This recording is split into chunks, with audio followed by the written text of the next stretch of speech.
I'm Logan Crawford, and right now on Spotlight, we're speaking with Shawn T. Murphy. He is a profound thinker and a spiritual guide, and he is intertwining the realms of modern medicine and spiritual healing in his latest installment of Torn Between Two Worlds, delving into a hands-on approach towards understanding and overcoming spiritual afflictions.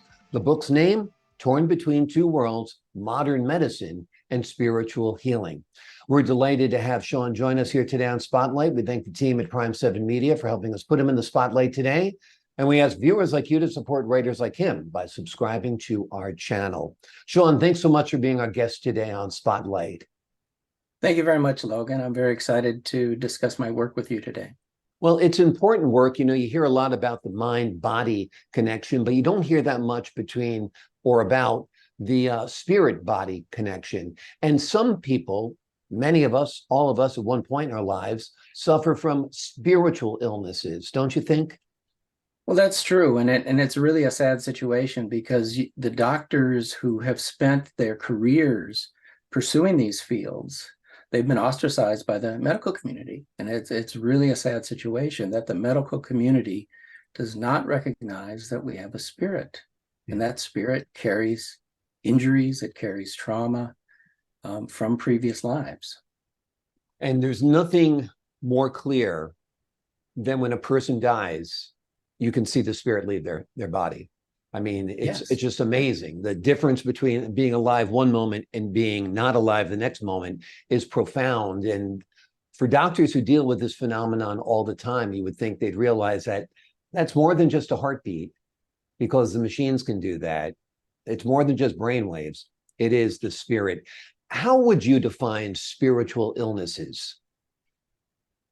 Well, there are a number of spiritual illnesses that we deal with. You know, once you realize that we are spiritual beings incarnating in multiple lifetimes, that means that we carry with us a history, a spiritual medical history. And this has best been shown by the works of Ian Stevenson and Jim Tucker about reincarnation, about the physical injuries that travel from one lifetime into the next. The children are born with birthmarks exactly equal to the bullet wound, the stab wound that killed them in a previous lifetime. That's the physical injury that comes along. But what about the trauma that comes with it? The fear of weapons, the fear of heights, the fear of drowning, all these fears come with that trauma. The other thing that comes with that previous life is relationships, both positive and negative. People that we had conflict with in a previous life, if that conflict's not resolved by the time we die, that conflict follows you into the next life. Some cultures call it karma, some call it fate. But that is a negative relationship that you bring with you. You bring positive relationships with you too. But then there's the spiritual traumas that happen during childhood, where basically children are indoctrinated into a belief system of their parents, which is not aligned with their spirit. So you have this spiritual being coming into this lifetime. They have talent, they have a history with them, and they have knowledge that the parents deny.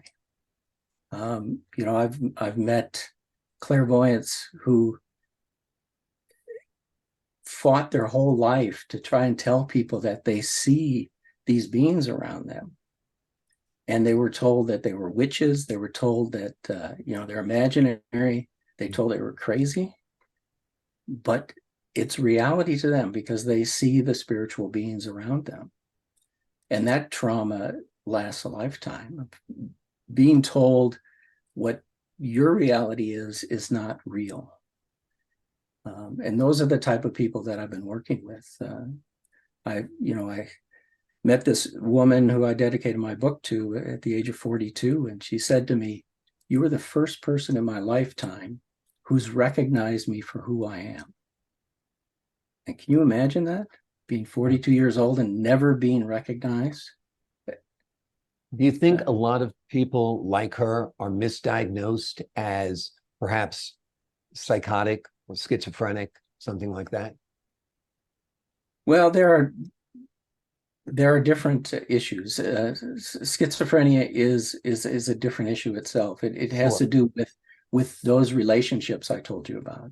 Hmm. I mean, these are spiritual beings that want revenge, and the voices that people are hearing are real beings. It's not something in their head. They're real beings who, want to exact their revenge on them, and it's torture for those Yeah. suffering from schizophrenia who, So you are feel schizophrenia is not just a chemical balance of the brain, that these just might actually be people who are battling real demons in their head, real spiritual demons who are giving them messages, fighting with them, or whatever the case might be. not every single case, but Right. certainly the people that I've worked with who've been on antipsychotics their whole life and they don't work. Yeah. Those are the people that I've been talking to who finally realize that, yes, these are demons that they brought into this life. Um, and then there are spiritual ways to defend against those. Do you feel some people are more attuned to the spiritual realm than others? Do you feel children are more attuned to the spiritual realm than adults?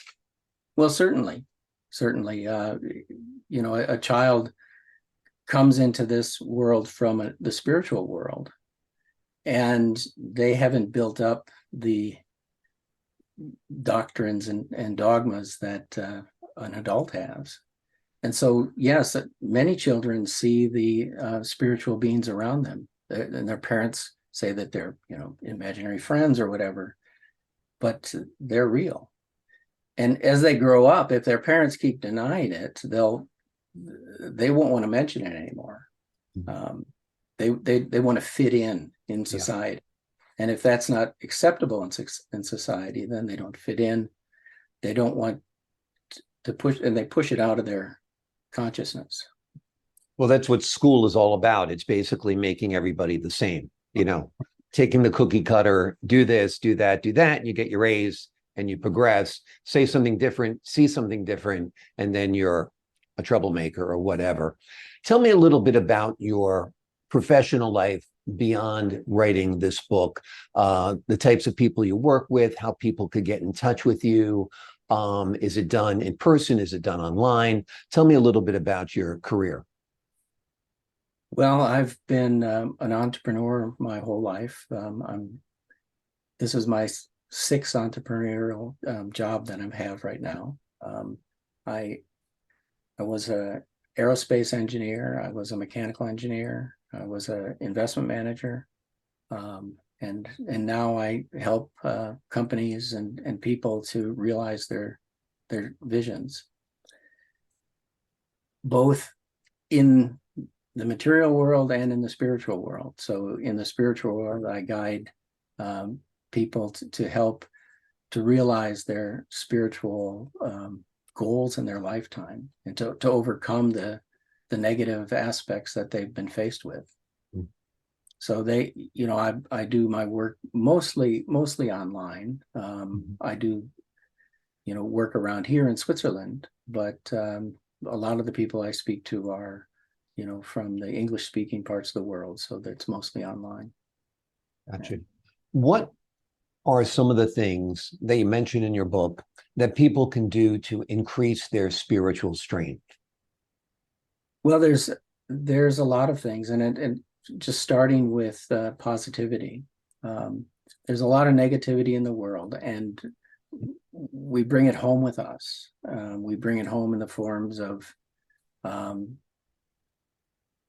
envy, of greed, or whatever. It's negative energy, and Dr. Emoto has done a great job of showing that scientifically that negative energy has an impact on the material world. He's done it with water.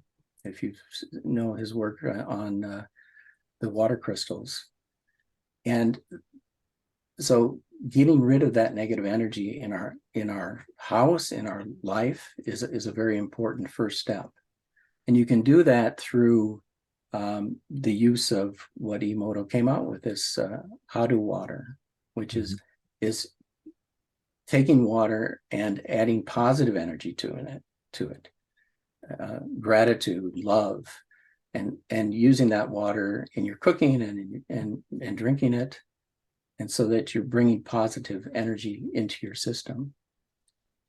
You can, cleaning your house. There's a bunch of different methods of cleaning your house, either with incense or with sage or with crystals. Just getting rid of the negativity that's around you, and especially in the negativity in the way we act. I find it very depressing when I hear parents, talking down to their children. Yeah. Because that negativity carries with them. Finding a way to interact positively with our people in our family and people around us is very helpful. The many lives that people have lived, according to reincarnation, is almost infinite, would you say? It's how many past lives do you think a ordinary person is carrying within their spirit? Well, what we know from the research that I've read, and this comes from reincarnation research and research done on ghosts, the ones who hang around here for a long time. It's about 30 lifetimes that we go through. And if you think about just doing the math, 30 lifetimes with maybe an average of 300 years between the lifetimes, that's about 12,500 years to get 30 lifetimes. And yeah, that fits very well with what we know, what people carry with them in past life memories. It wasn't yesterday, it was a couple hundred years ago. It was. Do you think this accounts for what people attribute to instinct? Well, instinct, I think, has a lot more to do with inspiration, with the spirit, the knowledge in the spirit. That's how I've lived my life. I know by this pang in my heart if I'm doing the right thing or the wrong thing. I know if I'm on my right path. And that's one of the major ways to overcome depression and negativity in your life, is that if you can align your physical life, your work life, with what your spirit wants to do, then you can find fulfillment, because your spirit's happy, your body's happy, and there's no misalignment. People go through a midlife crisis because there's misalignment. There's this voice inside of them that's getting louder and louder as they get older. And finally it gets too loud and they say, no, I'm doing the wrong thing. I need to do something different. When did you realize that you were connected to the spiritual realm so concretely? Oh, it was probably when I was 45, I believe, probably was the strongest connection. I never remembered my childhood. My first memories came when I was 14. And so I went on a journey, pretty long journey, to discover what happened in my childhood. In that journey, that's when I really found myself, my true self, and then started to follow that path. What can someone do to connect? And is it a healthy thing to do, to connect with your past lives, to reconcile what's happening into you what's happening within you, the multi-layers of person that you are. Well, I'm not a big advocate of doing past life regressions. Mm-hmm. I love the work of Viktor Frankl. I don't know if you know his work. Mm-hmm. He founded the concept of logotherapy, and that is really standing where you are. What is the best thing that I can do going forward? Okay, not worrying about everything I did wrong in the past or everything that did wrong to me in the past, but where I am, what's my best way forward? And that's why most people don't remember their past lives, is because that's the gift we're given. We get a clean slate, okay, and we can go forward from here. We really shouldn't worry about what was behind us. In my opinion, I think logotherapy has shown better results in treating mental illness than psychoanalysis has, of digging up the past and keep digging and digging. Yeah. People get stuck in the past. Yeah, I agree. You got to live for today and live for tomorrow. The past is the past, and sometimes you remain the past. And do the best with what you have. Yeah, yeah. Tell me about your book series. How many books you have written? Is each one different, or is each one just a kind of a new edition of the last? Tell me a little bit about your writing. Well, I started writing after my daughter had her stroke, and when she was at the age of 20. Mm-hmm.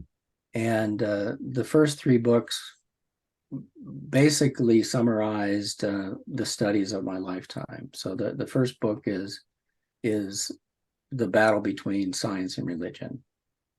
And so I've studied a lot of history and philosophy, and talk about in simple terms what happened between science and religion.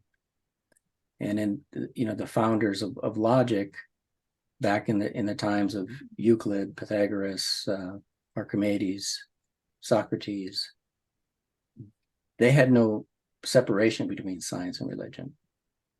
They saw the world holistically. Okay, and Galileo went back to that time to refine science. Erwin Schrödinger went back to that time to figure out where science went wrong. But that's what I think we need to do is look at the world holistically, and not in opposition to each other. That's the first book. The second book is interesting for the current situation. It's trying to recognize wisdom over rhetoric. How do we find wisdom in today's lifetime when all this rhetoric is being thrown around? The fourth book is between the material world and the spiritual world. How do you live your life basically in the 2 worlds that we are associated with? And then those are philosophical books, which draw on the lifetime's works of many, many people, as I said, from people like Galileo and Einstein and Schrödinger. The fourth book was an inspiration from readers of my first 3 books. They said, well, what can we do? What practically things can we do to help us out of the situations that we're in? And so the fourth book is a self-help book. And as I say, it's for anybody, because anybody that I've met can always improve themselves. And even if you're down in the dumps, you can still improve yourself, because there's a lot of things you can do. Absolutely. You write about human dualism. What do you mean by that? Well, that's the dualism of we are a spiritual being living in a physical body. And that dualism, the spirit can heal the body, and the body can injure the spirit. They're together. So if we heal our spiritual body, we can help heal our physical body. But as I said in the beginning, if the spirit comes into this life with an injury, it can imprint on the physical body. And there's a lot of consequences, as I said, to that dualism. Right now, people are talking mind, body, and soul. It's more complicated than that. We have intellect, we have emotion, so we have an intellectual self, an emotional self. We have a spiritual self. And then we have these shadows that we carry around with us. And that's darkness from past lives? No, it can be from past lives. It can be from childhood. Yeah. The shadows that we're afraid of, that we don't like to bring out in the light. And a lot, whether it's a fanaticism or if it's an addiction, these shadows, they need to be brought into the light. How do you think modern medicine and spiritual healing can complement each other? Do you think the two views on life can intersect and both make us better human beings, better people? Well, I think they can. I don't know if you've read After by Dr. Bruce Grayson. Yeah. Bruce Grayson studied during his whole medical career near-death experiences, thousands of them. And at the end of his book, I mean, he's published all this information, but at the end of the book, he challenges modern doctors to look at this. He's shown that consciousness is not part of the human body. With all this research, he's shown that it's not part of. He doesn't know what it's a part of. He doesn't take that step forward, but it's not part of the human body. So how can you treat consciousness with anything physical? Okay. And Dr. Edith Fiore wrote the same thing 20 years ago. She said, psychiatrists are the only doctors who actually talk to their patients. So she called out to the Psychiatric Association, talk to your patients and listen to your patients, because you're the only one doing it. We don't have enough time to spend with doctors. We've in and out 10 minutes, right? Pulse, blood pressure, listen to your chest, look in your eyes, look in your ears, and palpate your stomach, and you're done. So, but yeah, nobody's certainly asking you about your spirit or your soul. That's for sure. Do you think that there's a way that we can take a more holistic approach? Well, actually, I was going to ask you something else. I remembered what it was. We live in an extremely violent time right now. I think it dates back to, I think Columbine shootings were the turning point. But we have mass shootings all the time. We have so much violence that heretofore was unheard of. The crimes we hear about today every week are much more violent, much more deadly, much more vicious than had ever occurred in the past. What do you think's behind that? Is it also part of this spiritual realm that's being ignored? Well, I think so. And I think one of the biggest points that I talk about in my book is raising children. Mm-hmm. And I think that is a big problem today, of not recognizing the needs of the child, as you said, the cookie cutter approach in mm-hmm. school, not looking for the talents that they have and supporting those talents. I've talked to a number of people ask them the question about, well, did your parents support you in going in this direction? And they said, well, no, they let me do it. And there's a big difference between letting them do it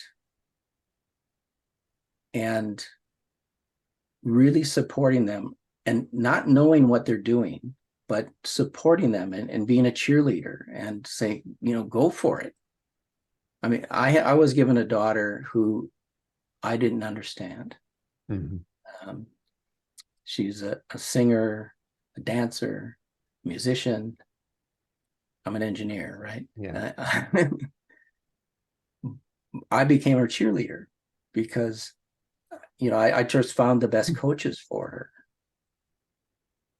And, she just blossomed outside of the school system because the school system didn't recognize any of those talents, as you probably know. Yeah. Absolutely. Creativity, artistic ability, all of that is largely ignored by the schools. She's blessed to have a dad like you, but I think you're very, very right in that saying that the care we're giving our children, the upbringing we're giving our children is at the root of the problem with violence in society. Before we leave you today, because I didn't finish the thought, and you just started finishing the thought there, is because if we're not giving our children a path to fulfillment, they become angry. Some of them, right? Some have become depressed. I mean, on the other side of the violence is the high rate of teen suicide. Okay, they get depressed. Some get violent.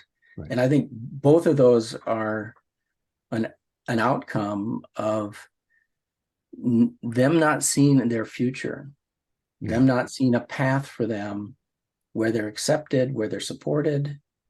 And, a lot of these young, angry boys, they get violent. Yeah. We have to find a way.